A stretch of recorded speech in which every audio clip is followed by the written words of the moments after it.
எல்லோருக்கும் வணக்கம். எல்லாம் எப்படி இருக்கீங்க? நல்லா இருப்பீங்கன்னு நினைக்கிறேன். நானும் சிறப்பாக இருக்கேன். நேற்று வீடியோவில் சொல்லியிருப்பேன், இதுமாரி சவுதியில் ஜித்தாவில் ஜிசிசி நாடுகளோட தலைவர்களோட மாநாடு ஒன்று நடக்குது அப்படின்ட்டு. அதில் அவங்க என்ன சொல்லியிருக்காங்கன்னா, அதாவது ஈரானின் துரோகத்தனமான தாக்குதலில் ஈரான் மீது வச்சுருந்த நம்பிக்கை மிகவும் சரிஞ்சிடுச்சு. அதை சரி செய்ய ஈரான் முயற்சி எடுக்கணும் அப்படின்னு சொல்லியிருக்காங்க. அதுக்கப்புறம் ஐநா சபையின் சட்டத்தின், அதாவது 51 சட்டத்தின் கீழ்படி தங்கள் நாடுகளை பாதுகாக்கவோ அங்கே இருக்கிற இறையாண்மையை கெடுக்காத வகையிலும் தனியாகவோ இல்லை அந்த ஜிசிசி நாடுகள் ஒன்று குழுந்தோ ஒரு தாக்குதல் நடக்கும்போது நம்ம எதிர்த்து போராடலாம் அப்படின்னு ஒரு இது அறிவிச்சிருக்காங்க.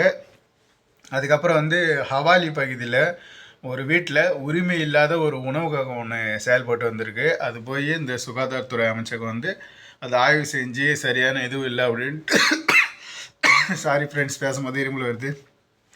அது போய் மூடி இருக்காங்க அந்த ஹோட்டலை. அதுக்கான வீடியோ தான் இது. அதேமாரி நேற்று வீடியோவில் சொல்லியிருப்பேன், இந்த அரசு வேலை செய்கிறவங்களாம் 100% வருகை இருக்கணும் அப்படின்னு. அவங்க இன்னும் என்ன சொல்லியிருக்காங்கன்னா, அந்த மாலை நேர அட்டவணையும் உங்களுக்கு இதுவாகிடும். நீங்கள் அந்த மாலையில் போயிட்டு வேலை செஞ்சுட்டு வராங்க இல்லையா, நைட் ஷிஃப்ட்டு, அவங்களும் கன்ஃபார்ம் வரணும். ஒரு நாளைக்கு 7 மணி நேரம் வேலை, வருகை 100% இருக்கணும் அப்படின்ற மாதிரி அறிவிச்சிருக்காங்க. அப்புறம் சுகாதார அமைச்சகத்தின் செய்தி தொடர்பாளர் அவர் என்ன சொல்லியிருக்காருன்னா, இந்த வரும் ஞாயிற்றுக்கிழமையிலேருந்து இந்த ஹாஸ்பிட்டலெல்லாம் 100% இயல்பு நிலைக்கு வந்துடும், அறுவை சிகிச்சை முதல் கொண்டு நடக்க ஆரம்பிச்சிடும் அப்படின்ற மாரி அவர் அறிவிச்சிருக்காரு. இவ்வளோ நாள் சில ஹாஸ்பிட்டல் மூடி இருந்தாலும், சில ஹாஸ்பிட்டல் ஏதாவது டாக்டரோட எண்ணிக்கை குறைவாக இருந்தாலும் இந்த ஞாயிற்றுக்கிழமையிலேருந்து ஃபுல்லாக வந்துடும். எல்லா சிகிச்சையும் எல்லா ஹாஸ்பிட்டலும் பார்ப்பாங்க. 2000 years later. வேலை வந்தாலும் கடுப்பாகுது, வேலை வரலனாலும் வெறுப்பாகுது. என்னதான் சொல்ல வருதுன்னு தெரியல. இந்த மைண்டு வயசு ஆக புத்தி அப்படியே பிளாக் ஆகி நிற்குது. வேலைன்னு பார்த்தா பையன் அந்த கிளப்புக்கு இட்டுன்னு வீட்டில் விட்டுட்டா, அது மட்டும்தான் வேலை. அப்புறம் போதைப் பொருள் கடத்தல் வழக்கில் கைதான 3 ஈரானியர்களுக்கு தூக்கு தண்டனை வழங்கியிருக்காங்க. அதுக்கப்புறம் குவைத் அரசுக்கும் லெபனான் அரசுக்கும் இடையான கூட்டு பாதுகாப்பு ஒத்துழைப்பில் ஒரு சந்தேக நபரை கைது பண்ணியிருக்காங்க. அவர் 50 லட்சம் அந்த கேப்சிகன் மாத்திரை எடுத்துன்னு வந்திருக்காரு அப்படின்ட்டு அந்த ஒரு நபரை கைது பண்ணியிருக்காங்க. 50 லட்சம் மாத்திரை பாருங்கள் எப்பா, அப்படி குமிச்சு வச்சுருக்காங்க அந்த மாத்திரையை. அந்த போட்டா தான் இது.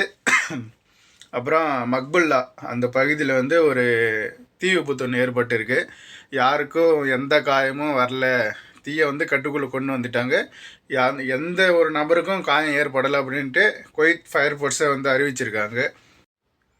ஒரு 4-5 நாளைக்கு முன்னாடி ஒரு தகவல் ஒன்று சொல்லியிருப்பேன். அதாவது உங்களுடைய விசா எக்ஸ்பைரி ஆயிடுச்சுன்னா திருப்பி நீங்கள் புது விசா எடுத்து தான் குவைத்துக்கு வர முடியும் அப்படின்னு. அது ஊரில் இருக்கிறவங்களுக்கு.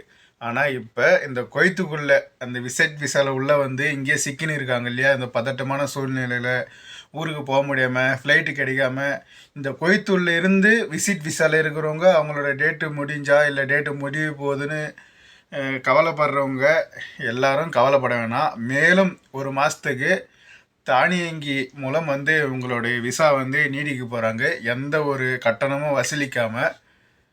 மேலும் இதை பற்றி ஏதாவது தகவல் தெரிஞ்சுக்கணும் அப்படின்னா உங்களுடைய ஷாகில் ஆப்பில் போய் உங்களுடைய விசா நம்பர் போட்டு செக் பண்ணி இது தேவையான டீட்டெயிலை தெரிஞ்சுக்குங்க. ஆனால் இப்போதைக்கு இங்கே குவைத்துக்குள்ளே இருக்கிறவங்களுடைய விசா ஒரு மாதத்துக்கு நீடிக்கப்படுகிறது. இதுதான் ஃபைனல் தகவல். இன்றைக்கி எனக்கு சரியாக வேலை வரலனாலும் ஒரு சில தகவல் வந்திருக்குது. நாளைக்கு வேலை எப்படி வருது, நாளைக்கு தகவல் எப்படி வருதுன்னு சொல்லிட்டு பொறுத்து பார்ப்போம். நாளைக்கு வீடியோவில் சந்திக்கிறேன். ஓகே, பாய், தேங்க்யூ.